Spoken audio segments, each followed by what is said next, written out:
उजागर हुआ तो अब जिन लोगों का पैसा इसमें फंसा हुआ है सेटर का, माफिया का, वो लोग का कहीं ना कहीं इसमें हमें मुझे लगता है कि साजिश है। इसलिए हम परसेंटाइल सिस्टम का विरोध कर रहे हैं और ये हम लोग विरोध इसलिए कर रहे हैं, 2 शिफ्ट में अगर परीक्षा होती है तो इसका खामियाजा मेधावी स्टूडेंट्स को भुगतना पड़ेगा। बिहार लोक सेवा आयोग पीटी परीक्षा, यूपीएससी हो या कोई भी राज्य स्तरीय सिविल सेवा, उसकी पीटी परीक्षा अभी तक सिर्फ एक सीटिंग में हुई है, एक शिफ्ट में। पेपर लीक के चलते वो रद्द हुआ, दोबारा फिर परीक्षा होना है तो फिर उस जिस पैटर्न पे पहली बार परीक्षा हुई उसी पैटर्न पे दूसरी बार परीक्षा होगी ना। पिछले दरवाजे से सबको इन करवा देंगे। अब किसी को पता परसेंटाइल में क्या होगा, जो अंक होगा अभ्यर्थी का उस पर मूल्यांकन ही नहीं होगा। नमस्कार, स्वागत है आपका द टॉप पे। मेरा नाम है विशाल। हमारे साथ मौजूद हैं छात्र नेता दिलीप जी। दिलीप जी से हम बात करेंगे, बीपीएससी परीक्षा है 20 और 22 सितंबर को लेने वाली है और 2 दिनों का जो एग्जाम होना है उसको लेकर के लगातार देखिए आंदोलन करने की तैयारी में है दिलीप जी। और क्या कुछ विवाद हो रहा है परसेंटाइल को लेकर, ये भी हम जानने की कोशिश करेंगे। दिलीप जी, लगातार बातें हो रही है कि 2 दिन जो एग्जाम हो रहा है और परसेंटाइल का क्या कुछ मामला है, पूरा हमें दर्शकों को बताइए। देखिए, पहली बार ऐसा हो रहा है कि बिहार लोक सेवा आयोग पीटी परीक्षा 2 दिन में और 2 शिफ्ट में आयोजित करवाने की बात कर रही है, जो कि बिल्कुल गलत है। क्योंकि यूपीएससी हो या कोई भी राज्य स्तरीय सिविल सेवा, उसकी पीटी परीक्षा अभी तक सिर्फ एक सीटिंग में हुई है, एक शिफ्ट में हुई है।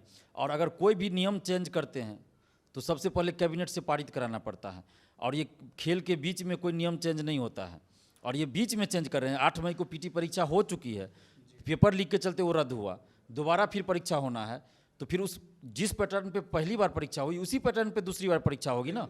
कि बीच में आप नियम कैसे चेंज कर दीजिएगा। इससे पहले आपने कैलेंडर जारी किया था कि अगस्त अंतिम सप्ताह में लेंगे, उस समय तो आपने नहीं कहा कि 2 शिफ्ट में लेंगे या परसेंटाइल लागू करेंगे। अब अचानक से आप कह रहे हैं और 25 दिन या 35 दिन पहले कहते हैं कि 2 शिफ्ट में लेंगे, परसेंटाइल लागू करेंगे, तो ये बिल्कुल गलत है। और हम लोग विरोध इसलिए कर रहे हैं कि 2 शिफ्ट में अगर परीक्षा होती है तो इसका खामियाजा मेधावी स्टूडेंट्स को भुगतना पड़ेगा, क्योंकि दोनों शिफ्ट का जो प्रश्न पत्र होगा उसका लेवल में ज़मीन आसमान का अंतर होगा।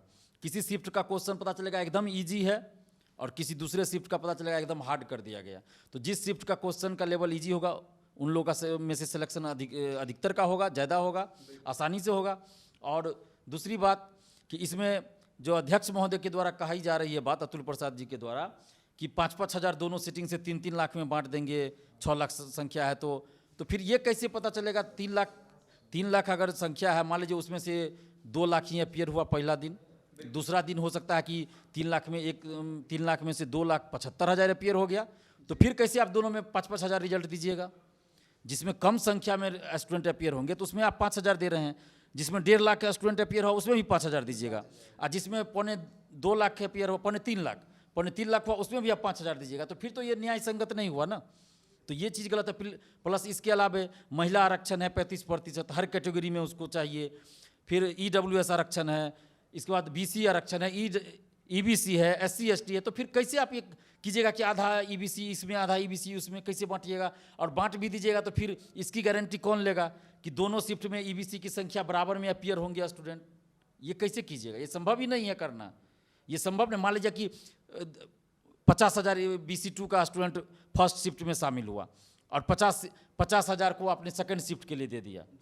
अगर अभी का आंकड़ा के अनुसार मान लीजिए कि अनुमान हम बता रहे हैं कि 50 हज़ार BC का बांट दिए, 1 लाख संख्या अगर है, तो पता चला कि फर्स्ट शिफ्ट में BC2 का लड़का 50 हज़ार में से 25 हज़ार ही अपियर हुआ और दूसरे शिफ्ट में 50 हज़ार में से 45 हज़ार अपियर हो गया। तो फिर कैसे आप एक समान रिजल्ट दीजिएगा दोनों में, ये तो संभव ही नहीं है ना। तो इसलिए हम परसेंटाइल सिस्टम का विरोध कर रहे हैं। और ये कहीं ना कहीं ये जो पेपर लीक उजागर हुआ तो अब जिन लोगों का पैसा इसमें फंसा हुआ है सेटर का, शिक्षा माफिया का, वो लोग का कहीं ना कहीं इसमें हमें मुझे लगता है कि साजिश है कि ऐसी प्लानिंग करो, ऐसी तकनीक लाओ सुधार के नाम पे कि पिछले दरवाजे से सबको इन करवा देंगे। अब किसी को पता नहीं परसेंटाइल में क्या होगा, वास्तविक जो अंक होगा अभ्यर्थी का उस पर मूल्यांकन ही नहीं होगा। इसका जो आभासी अंक होगा उस पर मूल्यांकन होगा और इसमें ज़्यादा जिनका मार्क्स होगा उनका कम हो जाएगा, कम वाले का ज़्यादा हो जाएगा। तो इसमें होगा कि पढ़ने वाले स्टूडेंट्स को नुकसान हो जाएगा और इसी में ये लोग सेटिंग करके जिससे पैसा लिया होगा उसको पास करा देंगे पीटी। पता ही नहीं चलेगा कि कौन सेटिंग से गया नहीं गया, कुछ पता ही नहीं चलने देगा। इसीलिए हम लोग इसका विरोध कर रहे हैं कि एक दिन और एक शिफ्ट में पीटी परीक्षा होनी चाहिए, परसेंटाइल लागू नहीं होना चाहिए। सुधार आपको करना है। बाकी जो सुधार की घोषणा उन लोगों ने किया है उनका हम स्वागत करते हैं। पारदर्शिता के लिए जो लाई गई है, जो लाना है अभी, उन सभी सुधारों का हम स्वागत करते हैं। साथ ही ये भी मांग करते हैं कि पीटी का सेंटर 300-400 किलोमीटर दूर नहीं होना चाहिए, बल्कि गृह जिला के अगल बगल जिला में पीटी का सेंटर दिया जाए। और पीटी से ई ऑप्शन को हटा दीजिए, या नहीं तो एक छठा ऑप्शन एफ कर दीजिए, क्योंकि ई ऑप्शन में एक ही ऑप्शन में दो ऑप्शन है, इनमें से कोई नहीं और इनमें से एक से अधिक, दोनों आपस में विरोधाभास उत्पन्न करते हैं। तो या तो छठा ऑप्शन बना दीजिए और उसको दो भाग में बांट दीजिए ई ऑप्शन को, नहीं तो फिर ई ऑप्शन को हटा दीजिए। खबर है दिलीप जी, आप लोग आंदोलन करने वाले हैं, आंदोलन कब होगा और कितने लोग उसमें शामिल होने के लिए आएंगे? देखिए, कल हम लोगों ने ट्विटर पे ट्रेंडिंग करवाया था, जिसमें 1,73,000 के आसपास ट्वीट हुआ था। और अब हम लोग पहले तो था कि 25 को ही आंदोलन करना है, लेकिन पटना में धारा 144 लागू कर दी गई है 25 तारीख तक। कहीं ना कहीं इस आंदोलन का भी होगा कि 25 को आंदोलन है तो चलो 25 तक 144 लागू कर दे, और इसलिए हम लोग अब 26 को आंदोलन करेंगे।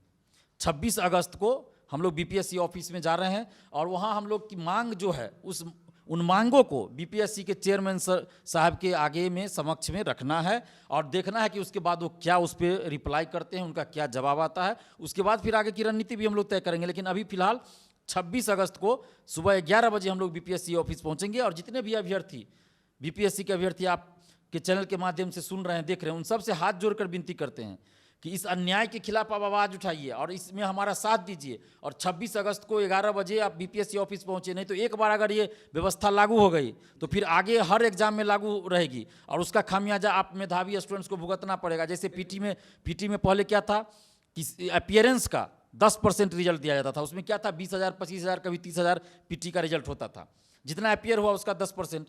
अब 2018 से नीतीश कुमार जी ने कैबिनेट से पारित किया कि सीट का 10 गुना रिजल्ट दिया जाएगा। अब कम हो गया, सीट अगर 500 है तो 10 गुना 5,000 रिजल्ट दिया जाता है, 5,500। इसी तरह 600 सीट है तो 6,000 के आसपास रिजल्ट दिया जाता है। तो अब बहुत सारे स्टूडेंट जो मेधावी है वो पीटी ही नहीं पास कर पाते हैं, क्योंकि यहाँ लिमिट कर दिया गया। तो इसलिए अगर ये परसेंटाइल सिस्टम लागू हो जाएगा तो मेधावी स्टूडेंट पहुँच ही नहीं पाएंगे। मुश्किल से 10% ही स्टूडेंट जो पढ़ने वाले हैं वो पीटी पास करेंगे, बाकी जो है ऐसे तैसे पास हो जाएगा, बहुत सेटिंग से चला जाएगा और इसका खामियाजा भुगतना पड़ेगा मेधावी स्टूडेंट्स को। इससे पहले चेयरमैन से मिलने की कोशिश की गई है छात्रों की तरफ से?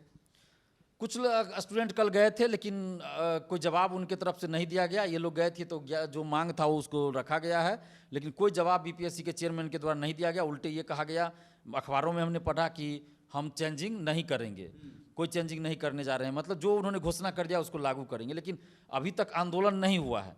तो जब बीपीएससी ऑफिस में हजारों की संख्या में स्टूडेंट्स शामिल होंगे तब फिर वो अपने डिसीजन पे पूर्ण विचार निश्चित रूप से करना पड़ेगा, क्योंकि लोकतांत्रिक राज्य है। अभी तक तो भीड़ में 4-5 लोग जाएंगे उससे नहीं ना होगा। तो हम इसलिए अभ्यर्थियों से अपील करें कि 6 लाख आपकी संख्या है, अगर 6 लाख में से 6,000 भी अगर नहीं आइएगा तो फिर आपके लिए कोई क्यों लड़ेगा, या फिर सरकार या आयोग आपकी बात क्यों मानेगा? नहीं मानेगा। फिर लग जाएगा कि नहीं ये लोग बेवजह आंदोलन करना। तो ये आप लोग को अब डिसाइड करना है कि आप लोग परसेंटाइल सिस्टम चाहते हैं या नहीं। अगर आप नहीं चाहते हैं तो आंदोलन में आइएगा 26 अगस्त को। अगर नहीं आइएगा, भीड़ कम होगी तो निश्चित रूप से आयोग नहीं मानेगी बात। जिस तरह से आपने कहा कि ट्विटर पर एक दिन पहले ही 1 से 1.5 लाख लोगों ने इसको ट्रेंड कराया, तो साफ तौर पे इससे पता चलता है कि जो विद्यार्थी हैं जो बीपीएससी की तैयारी कर रहे हैं वो देना चाहते हैं, वो इस बदलाव को स्वीकार करना नहीं चाह रहे हैं। नहीं, ऐसी बात नहीं है। 1,70,000 के आसपास ट्वीट हुआ है और बहुत सारे स्टूडेंट्स ऐसे भी हैं जिनको ट्विटर का ये नहीं है, ट्विटर नहीं यूज करते हैं, सोशल साइट से दूर रहते हैं। अधिकतर बीपीएससी अभ्यर्थी हो या यूपीएससी के हो, वो सोशल साइट से दूर रहते हैं, कम से कम एग्जाम से 2 महीना पहले से। तो अधिकतर का यही समस्या, हाँ, पढ़ाई का प्रेशर आता है। उसमें से देखिए यूपीएससी की परीक्षा उसी समय है, पहले भी है, उसके बाद है यूजीसी नेट की भी परीक्षा है और उसी बीच में ये एग्ज़ाम ले रहे हैं। तो ये भी समस्या होगी कि दूर से आएंगे, पता चला कि एक दिन एग्ज़ाम देंगे, दूसरे दिन वो बिहार आएंगे और फिर यहाँ एग्ज़ाम देंगे। यहाँ भी सेंटर दूर दूर दे दिया जाता है, यहाँ से एग्ज़ाम देके फिर वो जाएंगे दिल्ली एग्ज़ाम देने, या फिर जिनका चेन्नई हो, कहीं भी हो, वहाँ जाए। तो ये समस्या है। तो इसलिए हम चाहते हैं कि ये परसेंटाइल सिस्टम लागू नहीं होना चाहिए। और जो ट्वीट की बात है, जहाँ तक 1,73,000 ही हुआ 6 लाख अभ्यर्थी में, तो ये भी समस्या है। ये सोचना चाहिए अभ्यर्थियों को कि 6 लाख जब संख्या है तो कम से कम 4 लाख ट्वीट होना चाहिए था। लेकिन अधिकतर स्टूडेंट है जो सोशल साइट से अभी दूर रहते हैं। लेकिन अब आपको आना पड़ेगा। अगर नहीं आते हैं बीपीएससी ऑफिस तो फिर इसके लिए आप जिम्मेवार होइएगा। अगर आपका रिजल्ट नहीं होता है पीटी में तो उसके लिए सिर्फ और सिर्फ आप जिम्मेवार हो गया, क्योंकि जब अन्याय हो रहा है तो आप साथ नहीं दे रहे हैं, आप बीपीएससी ऑफिस आंदोलन में नहीं आ रहे, तो इसके लिए जिम्मेवार आप होइएगा आगे से। एक और सवाल, आखिरी सवाल मैं पूछता हूं। जिस तरीके से आपने कहा कि 26 अगस्त को आंदोलन होगा, कल जिस तरीके से आंदोलन हुआ था, पुलिस के द्वारा जो रवैया रखा गया था, क्या लगता है डर से भी छात्र नहीं आएंगे? देखिए, कुछ छात्र तो ऐसे होते हैं जो निश्चित रूप से डरते हैं इस सब चीज़ में आने से कि कहीं लाठीचार्ज हो जाइए। तो मैं छात्रों को आश्वस्त करना चाहता हूं कि आप लोग चिंता नहीं कीजिए, किसी भी तरह का लाठीचार्ज हमारे आंदोलन में नहीं होगा। हम लोग शांतिपूर्वक, और बीपीएससी ऑफिस के अंदर हम लोग जाकर अध्यक्ष से मिलने के लिए जा रहे हैं। हम लोग सड़क जाम करने के लिए नहीं जा रहे हैं।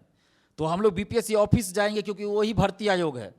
तो हम लोग उनके सामने अपनी मांगों को रखने जा रहे हैं। तो इसमें आपको डरने की क्या जरूरत है? ये आपका लोकतांत्रिक अधिकार है, संवैधानिक अधिकार है। अगर इससे आप डरते हैं, हम कोई रोड जाम तो नहीं करने जा रहे हैं ना कि लाठीचार्ज हो जाएगा। इतना आपको डरने की जरूरत नहीं है। आप दिलीप कुमार पे भरोसा रखिए, कोई लाठीचार्ज नहीं होने देंगे।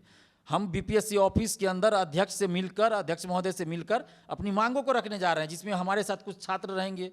जाएंगे सब लोग मिलकर, जितना लोगों को बुलाएंगे। बस हम लोग को संख्या दिखानी है, भीड़ दिखानी है वहाँ, क्योंकि भीड़ का ही असर होता है लोकतंत्र में। तो भीड़ दिखानी है अध्यक्ष महोदय को और सरकार को। जब तक भीड़ नहीं दिखाइएगा तो कोई असर नहीं होगा सरकार पे। लगेगा सबको कि ऐसे ही नेता बनने के लिए दिलीप कुमार आंदोलन करना है। तो अब आप लोग को सोचना है कि आप लोग को परसेंटाइल सिस्टम लागू करवाना है कि नहीं करवाना है। अगर आप नहीं आइएगा तो इसका मतलब यही माना जाएगा कि आप परसेंटाइल सिस्टम से खुश हैं। तो सरकार और आयोग नहीं वापस लेगी इस फैसले को।